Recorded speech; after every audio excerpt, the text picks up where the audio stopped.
Good morning. This is Philip Bain, the Managing Director of Smart Cities Council. Today we're going to discuss the relaunch of the 2020 Readiness Challenge under the theme, Cities Helping Cities. This will be a short presentation and it'll be recorded, and all those of you that have registered for this presentation will also be sent a copy, as we won't go over all the slides, mostly just the slides about the relaunch. And then there's some strategic and detailed slides at the end that we'll share with you through email.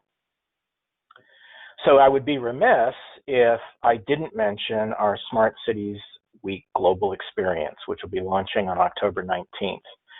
And the reason I bring this up is because it's a month of collaborative engagement with cities.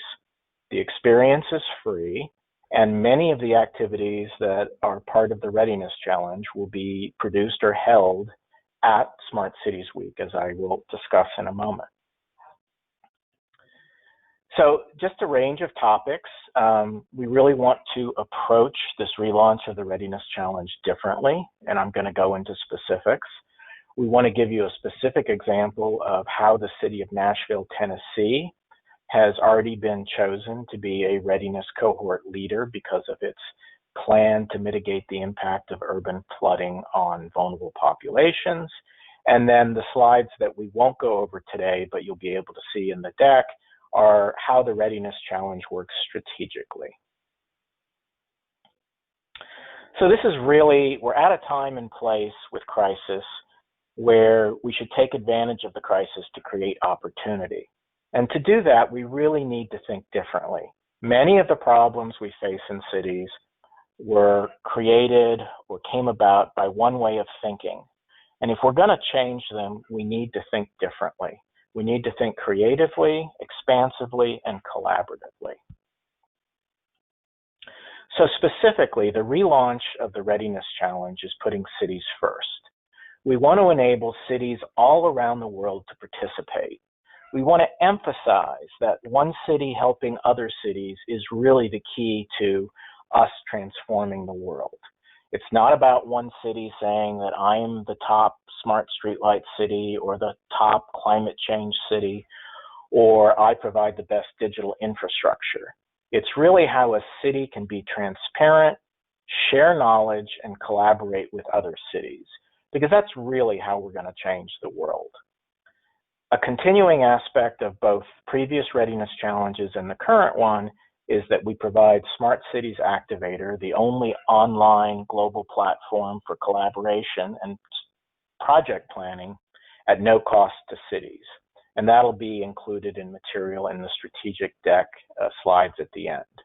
So again, this is really thinking about differently about how we approach our problems, and instead of just focusing on how we can change the four borders of our city, it's about how what we do can impact the rest of the world.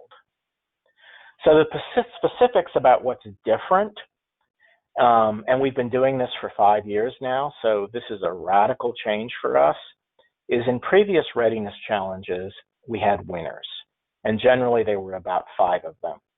This time with the relaunch, we're having leaders. So we've disposed of the idea of winners, and instead we've replaced it with the idea of leaders. That there are cities out there, no matter their size, no matter where they are in the world, no matter their technological capacity, that can lead the rest of us to solve common problems. This is a really different change. In the past, we've usually conducted one challenge, sort of a finite approach. Now we're going to go into multiple challenges. So after we finish one challenge, there'll be others. And there'll be constant and continuous opportunities for your city to participate. The primary benefit of previous readiness challenges was that your city would get an intense in-person engagement with in-kind and other types of grants. Now the approach we're going to take in this world where things have changed radically is that we're going to have many cities working together collaboratively, online, virtually, to solve common problems.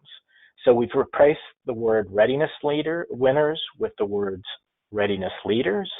We've replaced the word readiness cohort winners with just the idea of a readiness cohort. So you have a leader that would guide a process for other cities to solve a common problem. And I'll come back and talk about how Nashville is going to do this.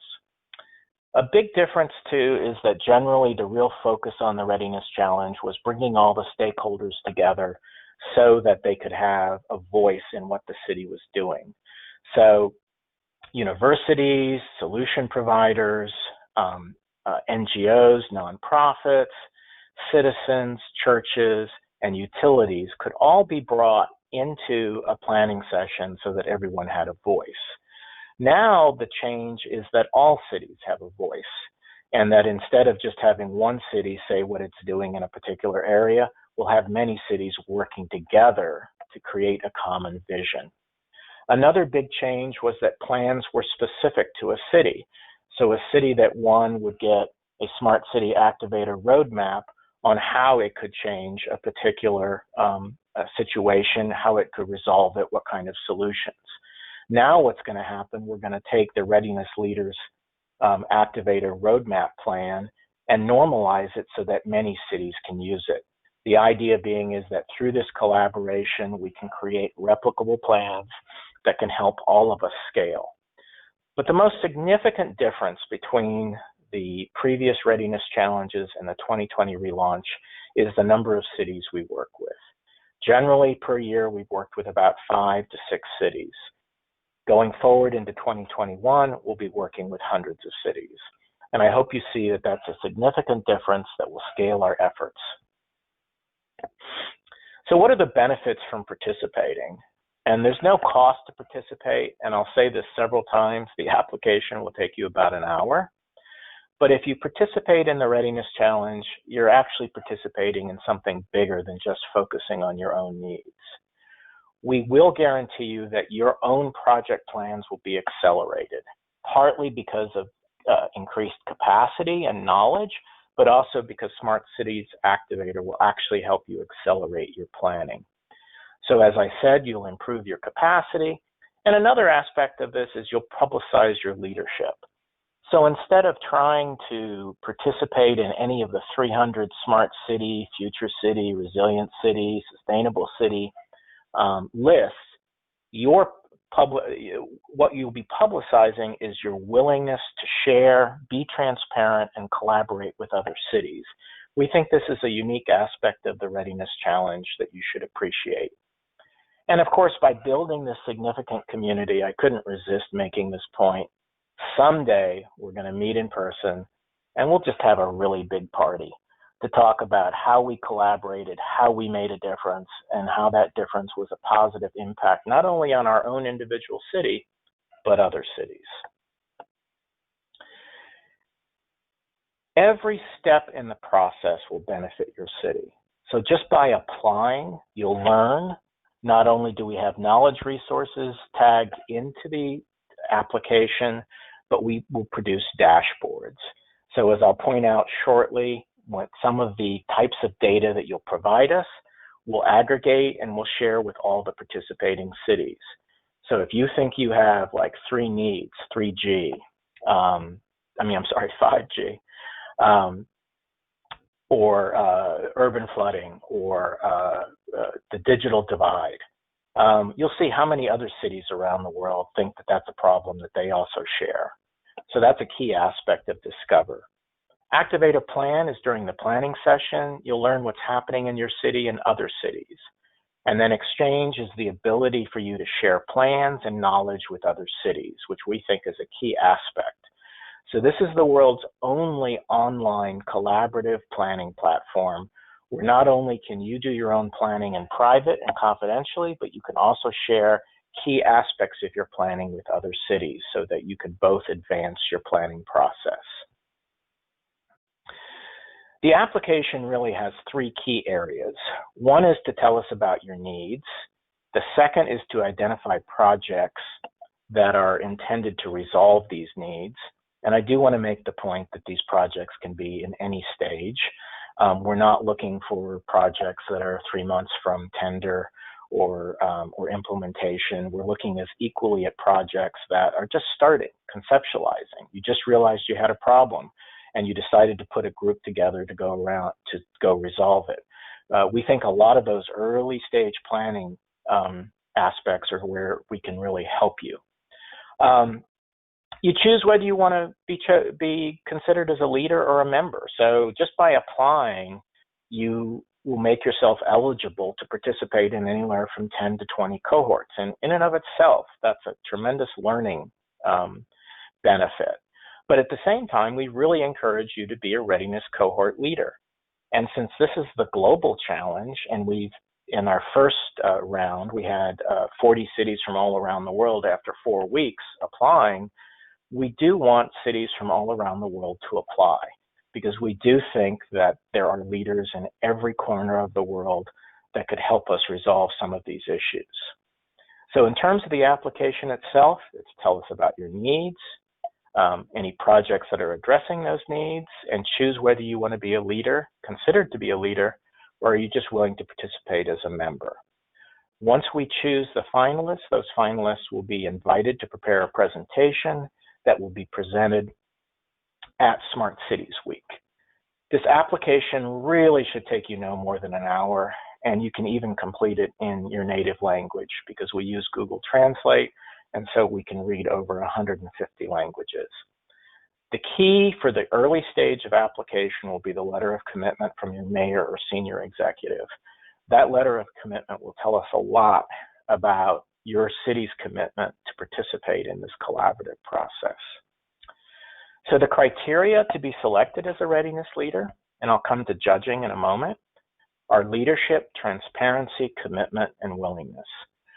Again, your mayor's letter will go a long way to confirming that you're committed and willing to provide personnel and time to work with the council and its experts to lead other cities through this process. And again, we want cities from all around the world. We already had cities from all around the world in the first round, in the first quarter of this year, and we continue to encourage you to participate. So schedule and judging. The challenge applications will be due October 2nd, which is just about a month away. But as I said, that's only about an hour to complete, so it shouldn't be that significant a load on you. I would start almost by getting the letter, or starting now to get the letter from your mayor or executive, and the rest of it you can easily fill out in one session. Finalists will be announced on October 10th, and those finalists are chosen by an international panel of judges. Again, the keys will be your letter of commitment and your project description. Then at Smart Cities Week, starting from October 19th to November 10th, we will take the finalists, ask them to produce a video about their city and the problem and why they want to resolve it, and participants or attendees at Smart City Week will vote on those presentations. And it'll be a combination of the international panel of judges and the attendees at Smart Cities Week vote that will lead to the selection of the readiness cohort leaders. So again, thinking differently, what we have resolved is that we want many cities to participate, we want to have many voices, but also on the judging, we want many voices. We want the voices of expert judges, but we also want your vote. We want you to participate at Smart Cities Week, take the time to look at the videos, and then judge them accordingly. So this is something where all of us together will choose the readiness cohort leaders that will ultimately make a difference in how we move forward. So here's just a long list of some of the possible readiness cohort focus that we've created. You'll see down at the very right-hand corner that we've identified other needs that you can put in. We're starting with city needs. We're not starting with technology. We're not starting, with a political will. What we're starting with is what your city thinks it needs. And that's something that you can help us with from our own experience. These are topics from economic development to public safety, resilient communities, to urban flooding that we've heard from cities they think needs resolution. But we do recognize that cities around the world may have slightly different needs. And if you're from India, you may say, oh, we have this need and we'd like to address it. And what you may find is that there are many cities out there that have similar needs. And part of our process here is to collate those needs and then to build the readiness cohorts so they serve the needs of the cities. So these are just some examples, but again, there could be many other examples. So I do want to talk for a second about the city of Nashville, Tennessee. They attended one of our workshops last year from Montgomery, Alabama, and they really liked the process that we participated in. So they reached out to us this year and said, we really want to participate in the Readiness Challenge. And in a conversation, I said, well, what are the issues that you want to address? And they said, well, we have a new mayor, and we have this concept called equity in design. So the idea is, how can we have more equitable outcomes as we design our projects?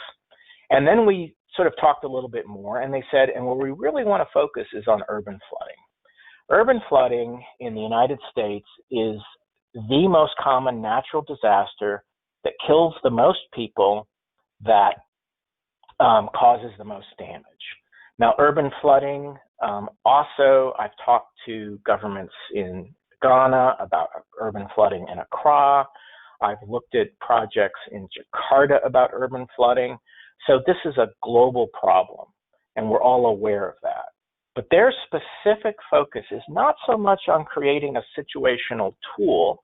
I live in Virginia, and we worked with Newport News, and they've created some really good both citizen gathering tools and other situational tools for the Hampton Roads area.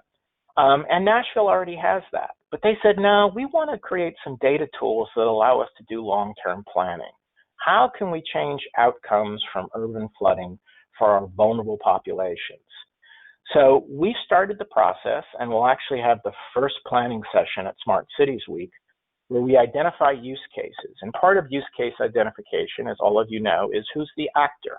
And in this case, it's vulnerable populations, which took us some time. We're still working on it, is how do you identify them? And what we've been using is the US CDC Social Vulnerability Index. And if you've never used that before, you should participate in this session to learn about how the Social Vulnerability Index, using data from census tracts in the United States, helps you identify those populations that are vulnerable. The second thing we're doing is identifying data on those populations and the flooding. So we're matching or mapping up both the urban flooding data and the vulnerable population data to see where are the areas that are affected. There was an excellent report from the First Foundation about different solutions for flooding. They looked at biophilia, green type solutions. They looked at infrastructure type solutions. They looked at first responder type solutions. But what they didn't look at were what were long-term solutions that would improve the economic, social, and community aspects of those communities that are vulnerable to urban flooding. And this is something that was unique to our work and that we're continuing, and that we're working with Nashville as to how can we strengthen these communities so it's not just a question of putting in a park or building a berm, but how can we make the people in those communities more resilient? So this is something that if you're interested, you should certainly indicate in your application that you'd like to participate in this readiness cohort. And if you do that as part of the application, you'll become one of the participating cities, and we'll share the plans with you, and we'll have you talk about your issues and how you'd like to resolve them.